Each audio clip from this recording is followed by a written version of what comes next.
Texas spring football is officially underway, and we've got insider nuggets galore right here on Locked On Longhorns. Intro.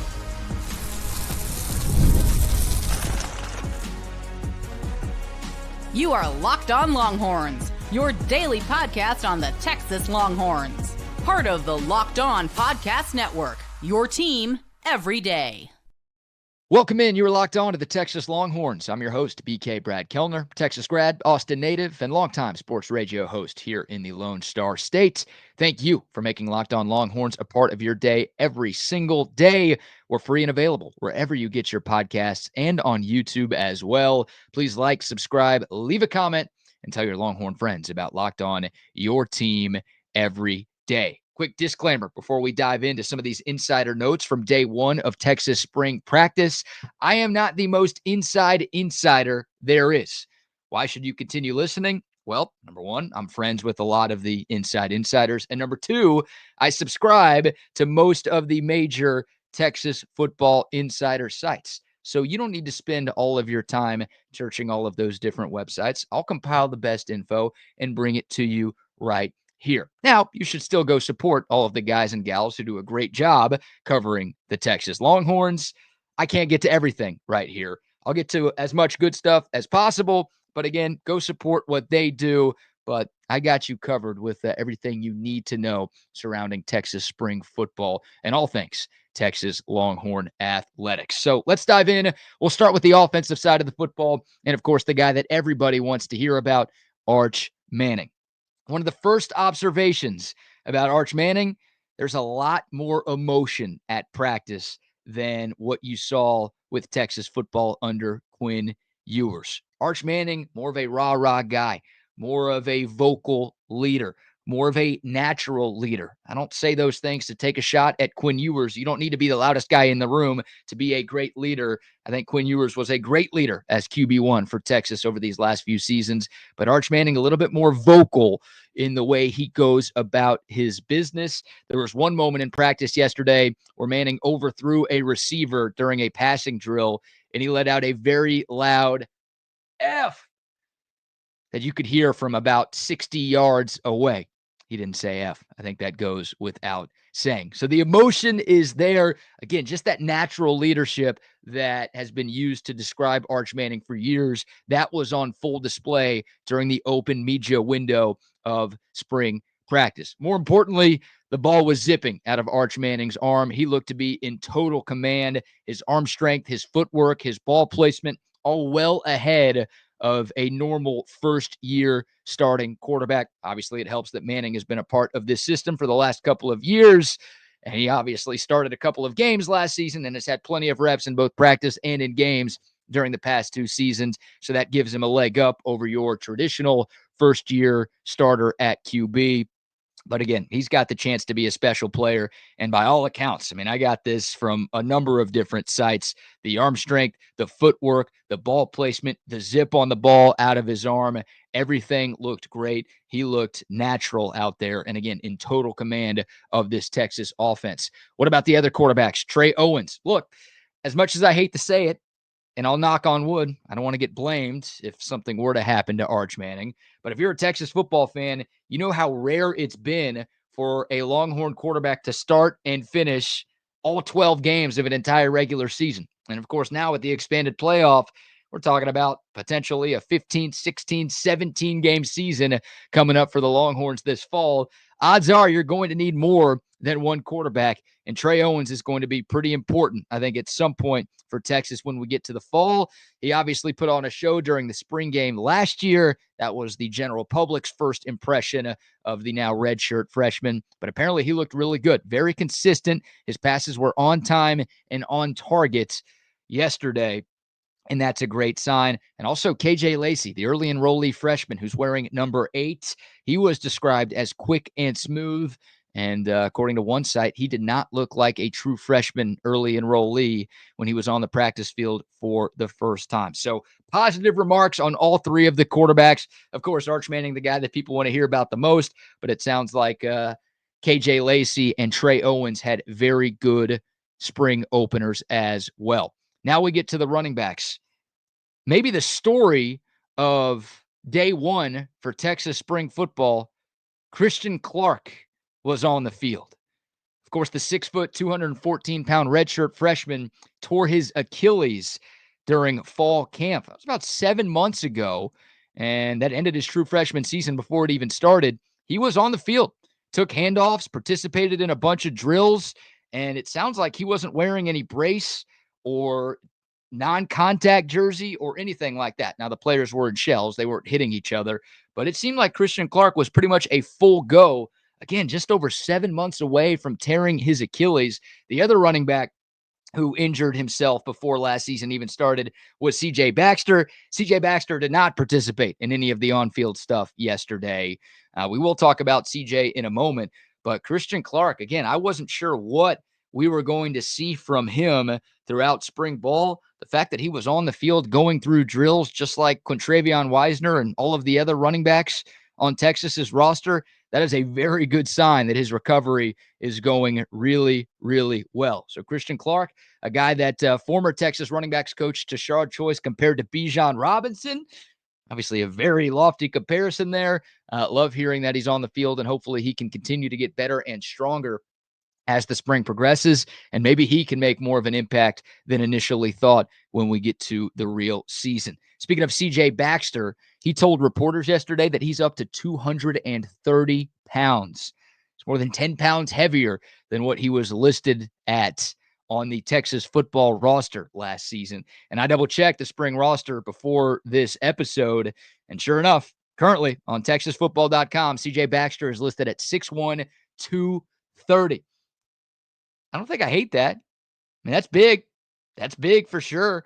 But maybe CJ Baxter is thinking, all right, I've been injured in my first 2 seasons here in Austin. Maybe I got to put on more weight to increase my durability and give me a better chance of lasting throughout the entire year. Maybe that's a part of this. Maybe it's just, well, he hasn't been able to run or work out as much because he's coming off torn CLs in his knee. So, yeah, he's been able to do more upper body stuff. He's been able to eat a little bit more and hasn't quite been able to do the cardio that he'll be able to do once that knee is fully recovered. Very interested to see what CJ Baxter's weight looks like in the fall when he's on the field, assuming he is back on the field when we get to fall camp. But I thought that was worth bringing up. CJ Baxter has put on some weight this off season. And, yeah, man, if Baxter is right, him and Quintravion Wiesner and Jarrett Gibson coming off of a strong freshman campaign, and then Christian Clark maybe in the fold as well, plus your 2 early enrollee running backs as well that you just signed in this number 1 recruiting class, got a chance to be a very special and very deep running back room for new tailback coach Chad Scott. Let's go to the receivers now. If you're looking for a reason to overreact or panic or launch a doomsday alert, maybe we've got one for you here. The receivers struggled on day 1. And again, it's just day 1. You've got 14 more spring practices, and you're still more than 5 months away from the first game that actually counts against Ohio State. But it sounds like opening day was not a great one for the receivers. Reports of Jamie French and Michael Terry, again, 2 of these early enrollees, part of this number 1 class that Texas brought in, reports of them dropping passes. Jamie French apparently let a deep pass from Trey Owens go right through his hands in the end zone. And on the very next play, Michael Terry dropped a beautiful pass from KJ Lacey. Reports of a couple of other drops as well. Again, day 1 of practice, I'm not going to lose my mind too much, but it goes without saying that needs to be cleaned up. That's a big question mark, and that's a position that I am going to be paying a lot of attention to over the next month because Texas did not go out and add a receiver in the portal. Of course, 2 years ago, they went out and got A.D. Mitchell. Last year, they got Matthew Golden and Isaiah Bond and Silas Bolden. And the Longhorns have had a lot of success with portal receivers in the last 2 cycles. It's a big part of why they've made it to back-to-back college football playoff semifinals. And despite that, Steve Sarkisian and Chris Jackson said, we're not going to go get anybody in the early window. Of course, the portal will open up again at the end of the spring. Texas will have the opportunity to do that, But with where they're at right now, they are giving these young, inexperienced receivers the opportunity to showcase their skills. And it doesn't sound like they did a great job of showcasing those skills yesterday. So we'll see if they can get things turned around. But Chris Jackson, the wide receivers coach, who I've got the utmost faith in because he's done a phenomenal job since coming here a few seasons ago, he's got his work cut out for him getting these receivers up to par. Because, yeah, you're going to go up against a very good defense in your season opener in late August. You got to make sure your receivers are ready to help out Arch Manning and this new look Texas offense. You cannot be having guys dropping balls in that game, in that atmosphere. So hopefully that stuff gets cleaned up. Of course, DeAndre Moore is not practicing right now due to the toe injury. So a quick look at the wide receiver depth chart from what we saw yesterday. Ryan Wingo, who apparently looks a lot bigger and stronger. He was the number one X receiver, followed by Jamie French and Michael Terry there. Your slot receiver, Dalen McCutcheon, early enrollee freshman, only walk-ons behind him yesterday. And then at Z, Parker Livingston, Aaron Butler, and Kalik Lockett, you were 1, 2, 3 at wide receiver. So not a lot of returning production in that receiver room. The guy with the most catches and yards and touchdowns from a season ago is DeAndre Moore. He's not on the field right now. A chance for those young guys to show everybody what they are made of. And I fully expect things to get better. You understand it with those early enrollees, their first ever collegiate practice, maybe some nerves, maybe some jitters. I think things will get turned around. But there's your wide receiver notes from day one. And we've got more insider news, notes, and nuggets to discuss. We'll talk about the depth chart for the Texas offensive line because it appears that that is coming into picture. And, of course, some notes on the Longhorn defense, including a position change for 2025. That's all coming up next right here on Locked On Longhorns. But first, a word for our friends at Supply House. Get the supplies you need from the site Made for Skilled Trades. That's Supply House. Whether you're in plumbing, HVAC, or electrical work, Supply House is the reliable way to order products online. Their website is super easy to use, and it's packed with helpful resources and the latest product info to help you get the job done and get the job done right. They've got a complete inventory of more than 200,000 parts from 400 plus top brands, so you can find exactly what you need and get it delivered fast from coast to coast. And Supply House offers expert support and industry-leading service. So you're always going to talk to a real person when you need help. They've got their free Trademaster program that offers exclusive perks like a dedicated phone line, free shipping, and discounts on every order. Thousands of skilled pros are already taking advantage. Now it's your turn. Join their Trademaster program today at supplyhouse.com/TM. Start ordering plumbing, HVAC, and electrical supplies with just a few clicks. Use the promo code SH5 for 5% off your first order. Again, the website, supplyhouse.com. All right, welcome back to Locked On Longhorns, your team every day. As we continue to talk Texas spring football, the offensive line lined up as follows from left to right: Trevor Gooseby, Neto Umeozulu, Cole Hudson, DJ Campbell, Brandon Baker. That was your first team. No surprises there. If you asked me what the starting offensive line is going to look like when Texas takes the field at the Shoe on August 30th, I would say there's your five right there. Gooseby at left tackle, replacing Kelvin Banks. Neto at left guard. Cole Hudson, who has played a lot of center and has a lot of experience at Texas, as your starting center. DJ Campbell, of course, the lone returning starter from last year's O-line at right guard. And then Brandon Baker, obviously a huge year for him, the rising redshirt freshman, 5-star, one of the crown jewels of the 2024 recruiting class that Steve Sarkisian brought in. He's your projected starter at right tackle. So goes without saying, Texas can't have a big drop-off from their offensive line.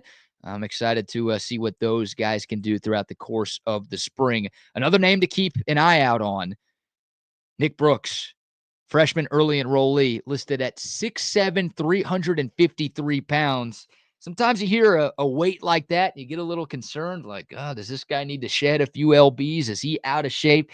According to multiple insiders who were at Texas practice yesterday, it doesn't look like Nick Brooks has a bad pound on him. I mean, that guy is a first guy off the bus, dude. He is built like a brick shit house, and he might be the number 2 left tackle on this team. Like, if something were to happen to Trevor Gooseby, I'll knock on wood again, you might have to turn to Nick Brooks. Of course, the coaching staff is going to have to trust Nick Brooks, and if Brooks is, in fact, number 2 at left tackle, you know that they do. But, man, really, really good things. We heard about him during winter workouts, and we heard some similar things during day one of Texas spring ball as well. So that's, again, a guy to be paying some attention to. All right, now shifting over to the defensive side of the football, we talked about energy with Arch Manning. How about energy from Dwayne Akina? This shouldn't surprise anybody who's been a Longhorn fan for a couple of decades. I mean, Dwayne Akina, that's what he does. That's what he's always been about. And even now at the age of 68, it doesn't sound like he's lost a step at all. He was as animated as ever coaching up the defensive backs yesterday, waving his arms, directing traffic, racing over to the players to give them direction. Yeah, it's the same old Dwayne Akina. It's pretty cool seeing him talking to Michael Huff yesterday at practice as well.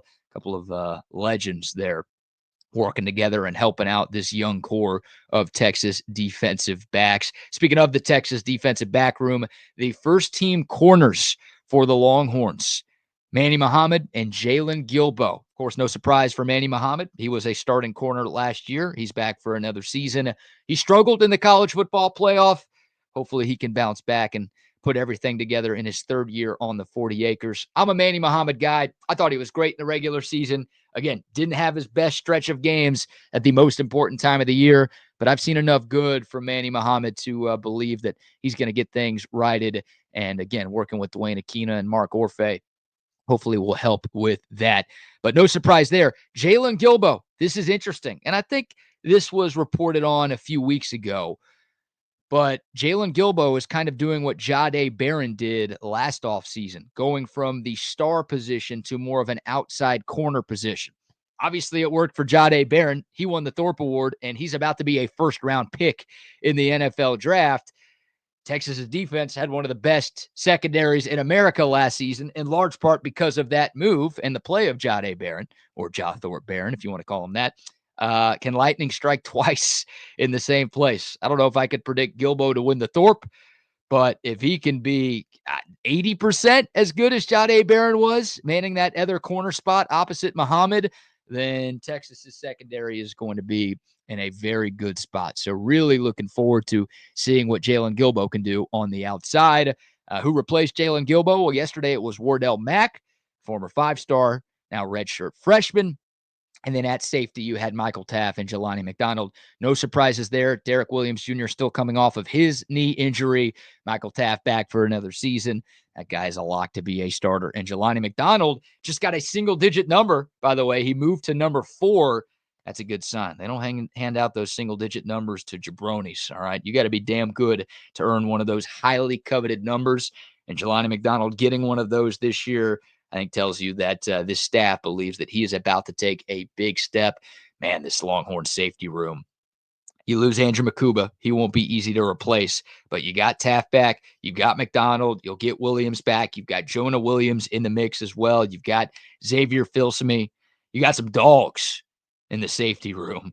That's it's going to be fun for Dwayne Akina and Mark Orfe to get to work with this spring and throughout the summer and into the fall as well. Speaking of position changes, another thing that was reported on a few weeks ago, but was weird to actually hear about it and see it in real time, Trey Moore was working more in the middle of the field as an off-ball linebacker. He was doing that with the number 2s.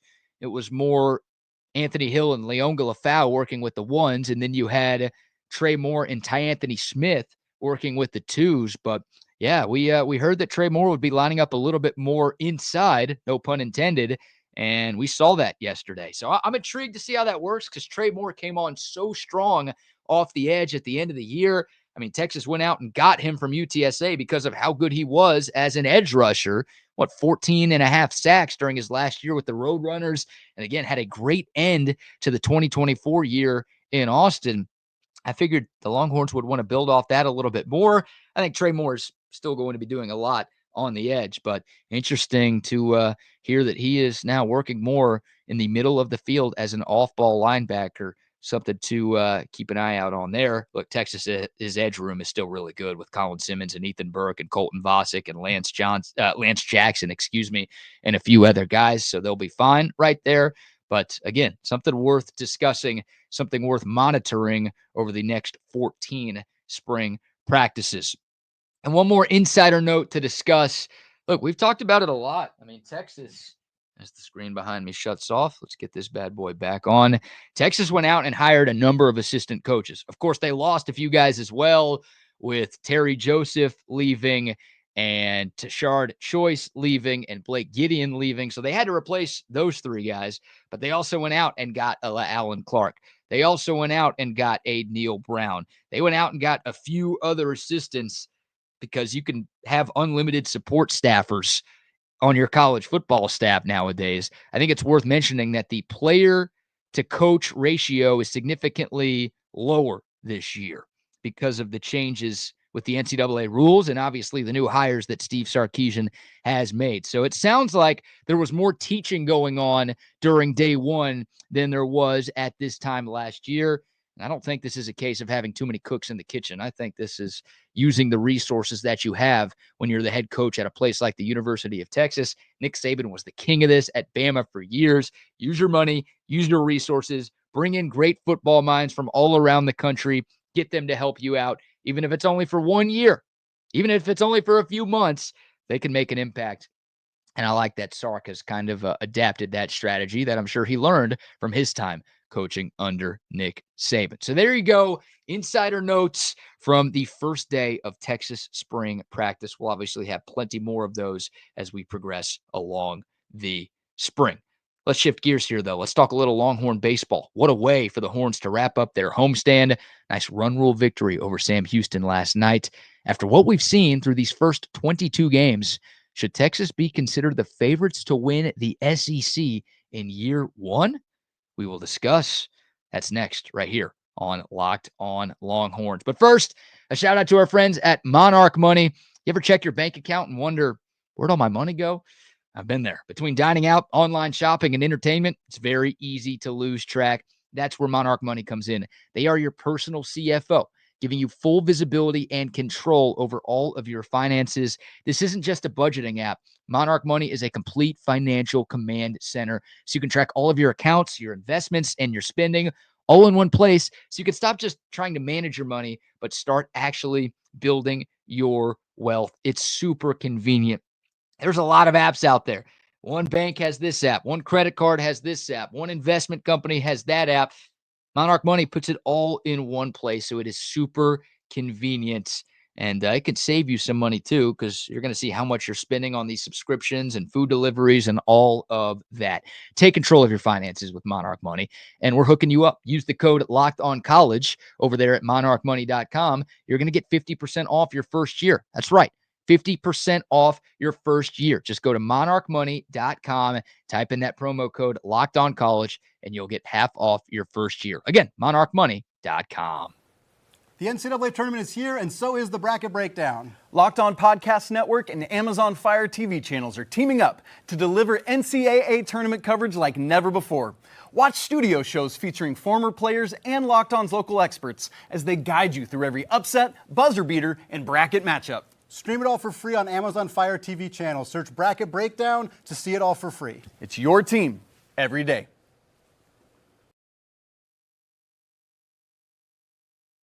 Back here on Locked On Longhorns, your team every day. Let's talk a little Texas baseball. Nice win for the Horns last night at the Dish, 13-3, the final score against Sam Houston. The Longhorns only needed 7 innings as they run-ruled the Bearcats with a walk-off. Technically, it was a double. It was a pretty bad misplay in short right field by the Sam Houston defense. But hey, we'll take it. Jaden Duplantier gets credited with the walk-off RBI 2-bagger, and Texas only needs 7 innings to take down Sam Houston. No longer Sam Houston State. It's just Sam Houston. Good change right there by the Bearcats. The Horns actually trailed 1-0 in this game. That didn't last long. The offense got rolling early. Will Gasparino with an RBI single in the second. Jalen Flores, the big blow, a 3-run bomb in the third that put the Horns out in front. Adrian Rodriguez and the aforementioned Will Gasparino went deep as well. Texas as a team tallied 16 hits. 5 different Longhorns had multi-hit games. Ethan Mendoza, the Arizona State transfer, has been a godsend to this team. And what a move by Jim Schlossnagle to put Mendoza in the leadoff spot. 3 hits last night. He's hitting 400 on the season. And we're not just a week or two into the year. Texas has already played 22 games, and Ethan Mendoza is hitting .400 right now. He's got an OPS of 1134, so he's giving you some pop as well. Just ridiculously good production. And when you have a table setter like that, that makes life so much easier for 2 through 9 in the lineup. Cade Bing got the start. Solid showing. 4 innings, gave up 2 runs, no walks, no hit batters. That's the good. Jason Flores came on in relief. Another good performance by him. The best news from a pitching standpoint, Texas didn't have to use any of its top bullpen arms. That helps when you're only playing a 7-inning game, and that helps when you're playing a team like Sam Houston. Ruger Riojas, Dylan Volantis, who I think is the best freshman pitcher in the SEC. I don't even think it's debatable at this point. Max Grubbs, none of those guys were used last night. Schloss talked about wanting to give them a few days off because they were used a ton in that series win over LSU, and they were able to do that. So all of those guys will be fresh as the Horns take their talents to Como to take on Mizzou. Mizzou is 0-6 in the SEC. We'll preview that series more on Friday, but a golden opportunity for Texas to continue to stay atop the SEC. Right now, through 2 series, Texas is in a 4-way tie for first place in the conference. It's Arkansas, it's Georgia, it's Tennessee, and it's Texas. I mean, you've got some big dogs, not just in this league, but in this sport, who are duking it out at the top. Still a ton of baseball left to be played. But, man, these teams are gettable. I know Tennessee won it all last year. I know they're the number 1 team in the country. They lost a midweek game to East Tennessee State last week. Arkansas blew a 5-run lead in the 9th inning and lost to Missouri State last night at home. Like, everyone is having these humbling moments, and everyone is going to have a bad weekend or two. That's just how the SEC is. You can get humbled very, very quickly in this conference. If you want to win this league, you can't stack a few bad weekends together. Like, if Texas goes out and loses 2 of 3 to Mizzou, that'd be pretty bad because Missouri was picked to finish last in this league. But you could still win the conference. You just have to flush it and bounce back next weekend against Georgia. I think Texas is very capable of winning this league this year. No disrespect to any of those other teams at the top of this conference. They're all great, but the Longhorns have an elite coaching staff right now. The starting pitching has been spectacular. The bullpen, again, Volantis and Riojas and Grubbs, those guys all look reliable, and it's huge. If you can get one of those guys, that's a big deal. But it feels like Texas has 3 arms that you can almost turn to in any situation and feel good. And then this offense just continues to produce with Mendoza at the top. Rylan Galvan, I mean, I don't want to promote a random drug test for a guy on my own team, but what is going on with that dude? He has been just hitting bomb after bomb after bomb. Obviously, Ballou and Flores, your preseason All-Americans, those guys are studs. Texas has depth. They've got pitching. They've got the defense turned around. They've got everything you need to last in the toughest conference in the sport. And yeah, Texas should be talked about as one of the favorites, if not the favorites, to win the SEC. You go on the road to the dude, sweet Mississippi State, then you come back and take 2 of 3 from an LSU team that won it all 2 years ago. Yeah, you've entered the chat in terms of best teams in the league. Didn't take long for Texas to do that. So don't want to count the chickens before they hatch. I'm not guaranteeing anything like Mark Messier, but I think Texas is going to be in the thick of things for the rest of the SEC season. Awesome news if you are a Longhorn fan. All right, that's going to do it for today's episode. Really appreciate y'all listening. Thank you for making Locked On Longhorns a part of your day. For your next listen, check out Locked On College Basketball with Isaac Shade and Andy Patton. March is here. The tournament gets back up and running tomorrow.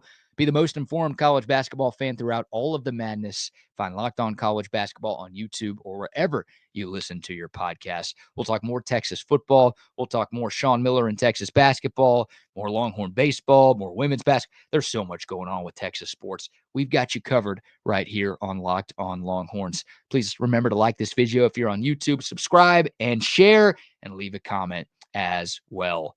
Appreciate y'all tuning in. Until next time, horns up. Mike's off. We'll see y'all soon right here on Locked On Longhorns.